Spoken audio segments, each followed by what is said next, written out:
Greetings, folks, and welcome to today's show. Our guest today is Chief Paul Blackwell, who is the Tullahoma Police Chief.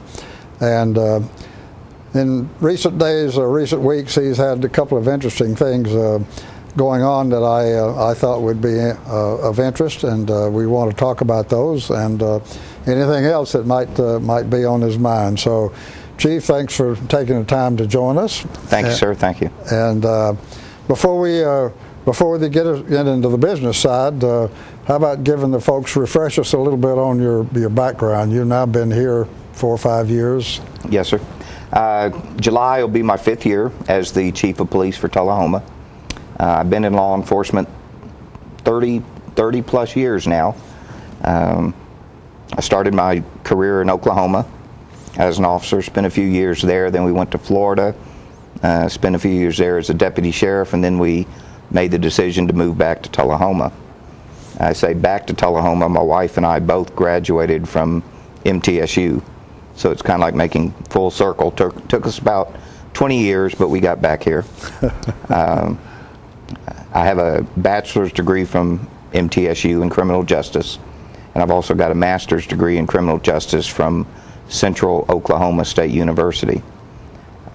So not only have I gotten the years of practical experience, I believe I have the institutional training as well that I think has benefited me over the 30 years. I was with the Coffee County Sheriff's Department for about 15 years, and there was a short stint where I came to Tullahoma for about a year and a half back in 97, 98, and Sheriff Graves got elected and asked me to come back to the Sheriff's Department. And then several years later, in 2007, I took the position here. So we're trading you back and forth between... Back and forth. How did you wind up in Oklahoma? And did you go to school while your job was going on, or you... My wife and I both graduated from MTSU in December of 1981, and I applied to several law enforcement agencies while I was in college, and Oklahoma seemed like a very good place to go. It was Norman, Oklahoma, which of course is the home of the Oklahoma Sooners, and during that time they were one of the powerhouse, as they still are, in football. Yeah. So I thought that would be an interesting place to go work. My wife is from Oklahoma originally, so that had some bearing. Sure. So I went out there, she followed a little bit later, and we ended up getting married out in Oklahoma. Spent about 7 years there at the department, and then we decided to move to Florida, to Tampa, and I was there for about 3 years, and then my wife got an opportunity to come work at Hardin, and she worked for the corporation down in Florida, and they offered her a position up here. At the time, I was overseas during the first Gulf War, and so we couldn't make a decision, and the people at Hardin wanted to wait till I came home. And when I did come home, we ultimately made the decision to move back to Tullahoma. Yeah, you have been in the reserves, Army Reserves, or National Guard. That's correct. I started my active duty in the United States Marine Corps when I was 18. Right. Then when I got out of the Marine Corps, I went to college. During college, I got back in the National Guard for a couple years. Then when we moved to Oklahoma, I stayed out of it, got my law enforcement career going, and then decided to get back in. And in June of 2009, I finally retired from the military service after 25 years. So it's been a combination of being in uniform since I was 18. Yeah, well, you've been around. Okay, let's take a short commercial break, folks, and we'll come back and talk about some business.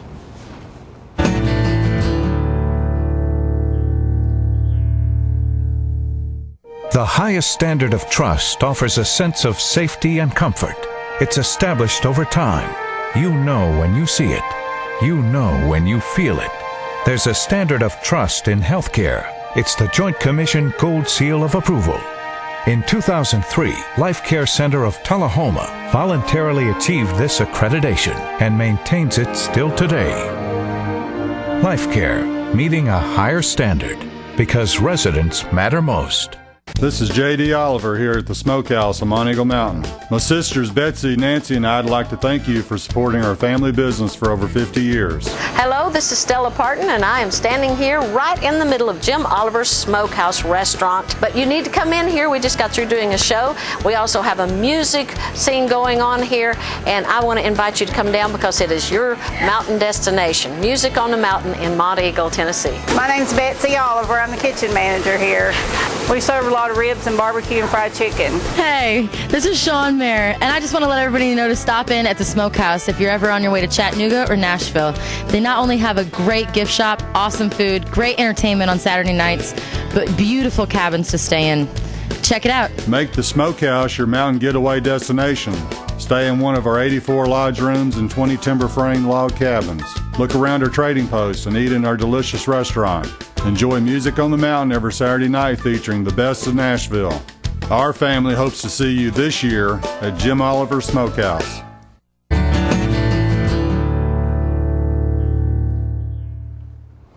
We're talking today, folks, with Chief Paul Blackwell, the police chief in Tullahoma, and he's had a couple of interesting things, a little out of the ordinary going on, and I thought it would be interesting for us to talk about those. Chief, the most recent one that we had a little bit of press on was your prescription drug turn-in program, which is kind of interesting. So explain to the folks how that works. Okay, the prescription pill drop-off program is actually a DEA program, federal program, DEA, Drug Enforcement Administration, that they sponsor the program nationwide. And what that is a program that allows people to get rid of their expired or unused medications. And the whole intent being to get it out of the house, because that's where we find that abuse occurs, thefts occur, and other illegal uses. And really for a long time, people didn't know how to destroy their prescriptions. It was not uncommon to talk to people and they flushed it down the commode, things of that nature, which now we know that we shouldn't be doing that, and although it may be very trace, we still don't want it in the water systems. So this is a method that people can safely and anonymously bring their medications, drop them off, and get them out of their house. We know that one of the problems with prescription pills is abuse by our young people. And we also know that there have been instances of thefts from houses and businesses of prescription pills. That's been nationally a growing problem in recent years. Right. And that's why the DEA is spearheading this program to get law enforcement agencies and partnerships developed across the country. We partnership with the Coffee County Anti-Drug Coalition in this program. They provided us the receptacle to drop the medications off. They assist us with advertising. They assist us in doing the actual community events where we set up somewhere at a bank, and on a Saturday people can come and drop it off to us. And we have some pharmacists that will volunteer their time to help categorize what the pills are. But at the police department, we do have, it's a mailbox that we've designed to take the medications. You come in, you can even leave them in the bottles they come in, put them in a plastic bag, put them in a baggie, whatever you want. Just drop it off. There's no questions. They just drop it off in the box. Walk in, drop it in the box. Like mailing a letter. That's exactly right. We don't ask any names. We don't ask anything. And then we take it, usually on a monthly basis. We empty it out, and then we destroy it. We destroy the bottles, any record of who the people were that dropped the stuff off. It's all destroyed. Destroyed locally. Right. And on average, we've been averaging anywhere between 15 and 20 pounds a month of pills. That's a lot of pills. That's a lot. You know, to think 15, 20 pounds is not a lot, but then when you think the weight of an individual pill, that's a lot of product that's being dropped off to us. In fact, yesterday we emptied the box, and it represents 2 months, but we've gotten one large box, probably stands about 2.5 feet, about 1 by 1, full of medications. And then we got 2 smaller boxes to go along with that. So in 2 months, it's by far surpassed the 15 or 20 pounds that we would expect. It's a good program. We hear about it throughout the community, but we're still hearing people say, I didn't know about it. So we're working with the coalition to try to get the word out. One of our next moves is to put a poster in each pharmacy and at each doctor's office, so that someone coming in will see this and know that there is somewhere they can safely destroy it. So it's a great program. We're very excited about it, and it's been well received by the community, and I wouldn't expect it not to be. Very good. Yeah, no, that's a very significant program, and so the idea is get them out of the house, folks, if they're no longer being used. Okay, well, the other thing that there's been a little added interest in recent weeks is the possibility of a little gang activity going on. So tell us about that. Is that happening in Tullahoma and the surrounding towns? And as you mentioned, a few weeks ago there's an article that came out that indicated there was gang activity on the increase, not only in Tullahoma but basically statewide and nationwide. And that article did generate quite a bit of interest. We were requested by about 4 different groups to come out and do presentations on just how bad is this gang situation, things of that nature. So I kind of look at it as maybe just a wake-up call. It's good every once in a while to talk about some of these things. Now, I usually tell people, do we have gangs? Yes. Do we have a gang problem? No. When we look at the gangs, and I like to explain it best as we have people in our community that have gone to prison. Every community has that. And part of the lifestyle in prison is affiliating with some kind of organization, whether it's a white supremacist related or whether it's another type of gang. It's a fact of life. You have to affiliate or associate with someone for safety. In prison. In prison. Yeah. So it's kind of like a tattoo. Once you put that tattoo on you, when you come out of prison, you're still affiliated, still associated with that organization. And that's what's happened. People come back to our community. We get a report from the Department of Corrections with who they are and what gang they're affiliated with. So we know who these people are. And unfortunately, these are people that have already committed crime, and there's a likelihood they're going to come back to the community and create or commit another crime. Yes. So not all of their crime is necessarily because I'm a gang member or it's not for gang purposes, but the fact they have that tattoo, they're always being labeled as a gang member. And that's what we're seeing in our community. And an example, recently we had 36 indictments for drug violations. These were undercover operations. Of the 36, only 5 of them actually had a gang affiliation. So there's 31 people that don't have a gang affiliation that we're indicting for drug activity. So that's why I say that we don't have a gang problem, but yes, we know we have people in our community that are gang related. When would I say it's a gang problem? When probably every weekend or very frequently we're having something that we can clearly say this is gang related, and we're not having those instances.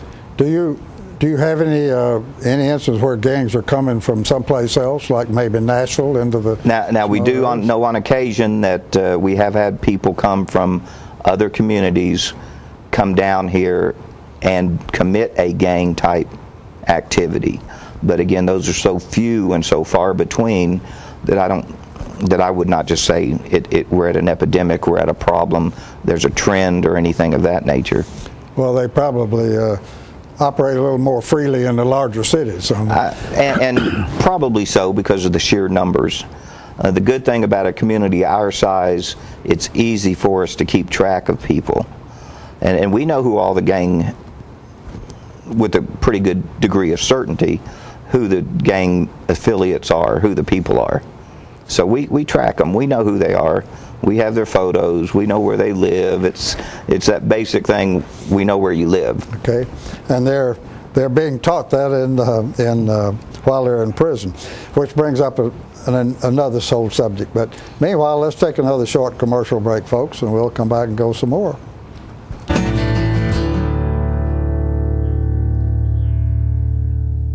Hi, Grandma. It's Jake. I'm calling to tell you I love you more than anything in the whole wide world, even ice cream. I love you more than spaghetti and meatballs. I love you more than snakes and monkeys and sharks and whales and praying mantises. Bye, Grandma. Love you. Let it all in with Charter Phone, including unlimited local and long-distance calls.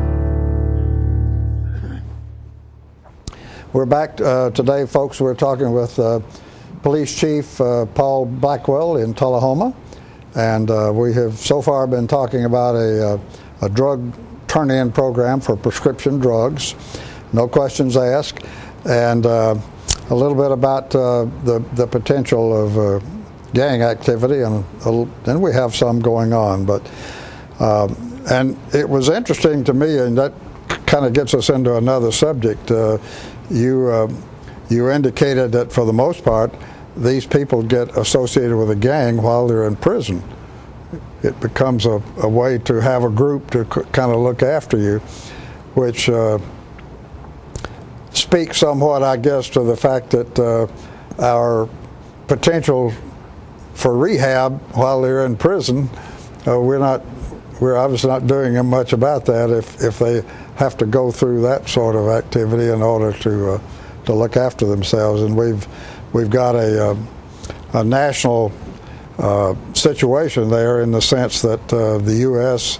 has more prisoners than anybody else in the world, and I mean by far. It's a large number, which raises the question, what is it? We must be doing something wrong, or maybe not. And I know one of the causes of that has been attributed to the move several years ago of requiring judges to make mandatory sentences for some crime, and those are not necessarily short. So I wonder about your thoughts on that, if you could, in terms of what's going on in the prisoners, and how we might do something to try to lessen that situation, or the ones who have maybe increase the possibility of them being productively used when they got out. What are your thoughts about that? You've been in the business a long time. You must have been doing it for a while, and a period of time when I was at the sheriff's office, I was the jail administrator, so have a little bit of background in dealing with the inmates and dealing with the system. You oftentimes talk to people in the public who have been victimized, have been wronged for something, and it may be a very minor, say a minor theft. One of the first things you hear out of their mouth is, "I wish they'd lock them up, lock them up." And of course we know that we can't lock every single person up that commits a violation. But I do believe that our penal system is not in a rehabilitation mode right now. It's in just a housing mode. The communities don't want them in their community. They want them locked up, and all you have to do is go to any jail or prison and see that the majority of the time the staff has is in housing these folks. There's very little time for rehabilitative programs. Just go to Coffee County Jail. The number of inmates surpasses the staff enormously, and the staff is responsible for, one, making sure everybody's safe, the facility is secure, And when they have only a limited number of people, all you can focus on is just house them. You can't focus on rehabbing them or having programs going on. So unfortunately, the communities don't want them in their community. Halfway houses are always met with opposition. Community programs are successful when you have resources. Right now we talk about economic downtrends, jobs aren't available. If we have people that don't have criminal records that can't get jobs, now we throw in people that have the criminal record, does that make it that much more difficult for people? Sure. And and a lot of our people, it's just like the philosophy we have with our family, our kids. You can't go back to the same people you hang out with. If they're the ones getting you in trouble, you need to find some new friends. You need to find a new group to associate with. And unfortunately, like we talked about a few minutes ago on the gang affiliation, when they come out of prison, that's who they go back and hang out with, are people of similar interest. So we're not really breaking the cycle. No, we have the highest, what is it called, recidivism? There again, we have one of the highest rates in the world on that, I think.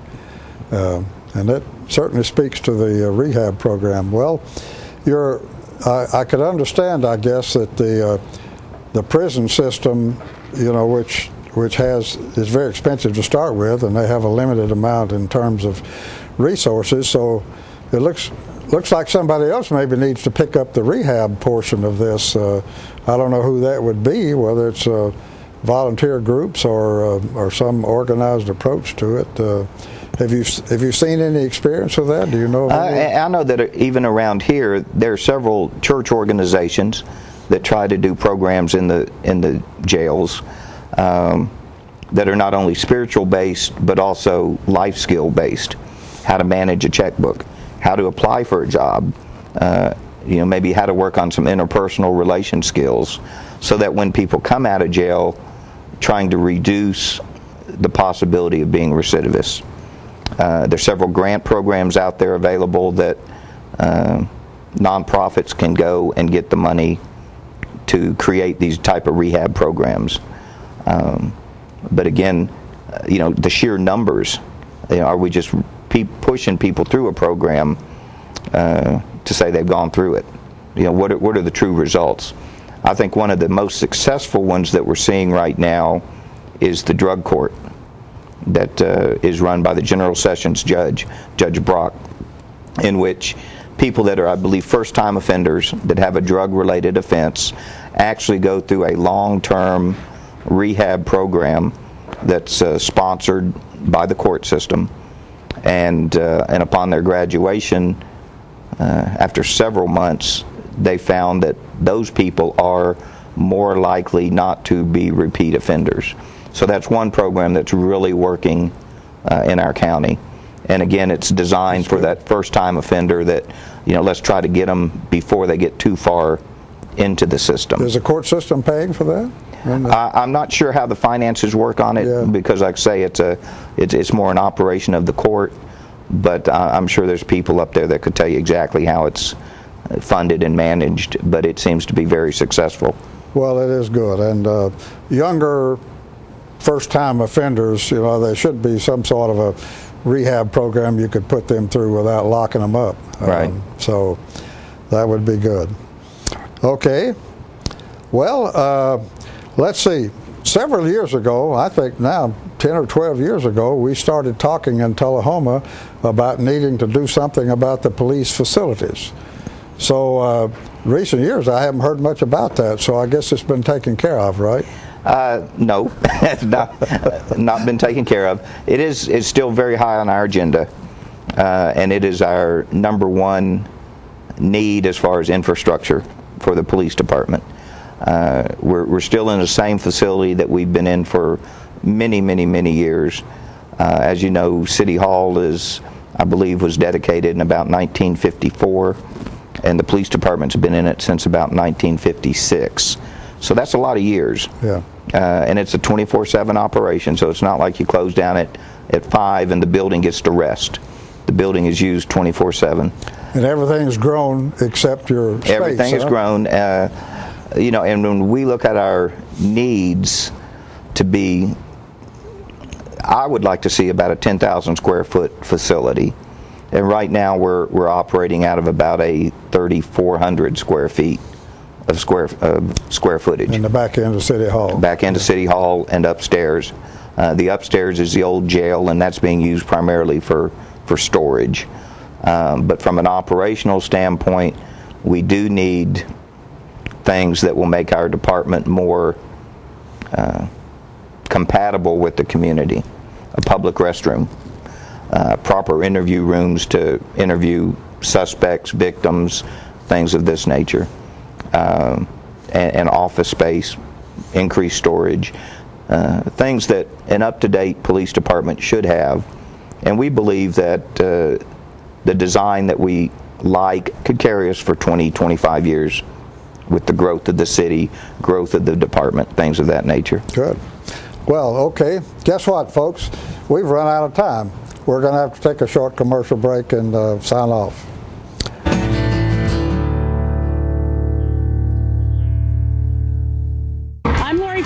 And I'm Mike Thompson, and we own Thompson Ford in Tullahoma, Tennessee. Lori and I bought the dealership back. It's on Highway 55. Same dealership that we had for 10 years. Look forward to serving you for another 10. Thank you to the community. Thank you for allowing us to be here for the last 15 years. Thank you for having us raise our family here. Thank you for all your support. It's been a great place. It's a great place to live. Look forward to living here. Put me in the ground here. I'd be proud to do it. God bless America, and God bless Tennessee. You'll never guess what happened today. What? You want to see? They found a giant squid in New Zealand, bigger than this whole bedroom. Bigger than Mommy's minivan. Pounds. Isn't that amazing?